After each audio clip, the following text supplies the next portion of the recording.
Vyjadrime spolu nedôveru Pente. Na sobotu 11. februára pripadá Medzinárodný deň chorých a trpiacich, ktorým si pripomíname dôležitosť dostupnej zdravotnej starostlivosti pre každého občana. Zdravotníctvo na Slovensku má mnoho problémov. Jedným z nich je neúmerný vplyv finančných skupín. Týmto protestom chceme my občania vyjadriť nedôveru sprivatizovaniu zdravotníctva finančnou skupinou Penta.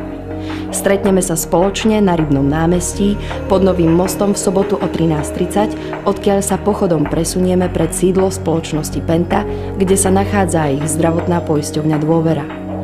Pozývame všetkých, ktorým nie je ľahostajná budúcnosť slovenského zdravotníctva a sú už znechutení z napojenia tejto finančnej skupiny na riadenie nášho štátu, aby prišli vyjadriť svoju nedôveru spoločnosti Penta.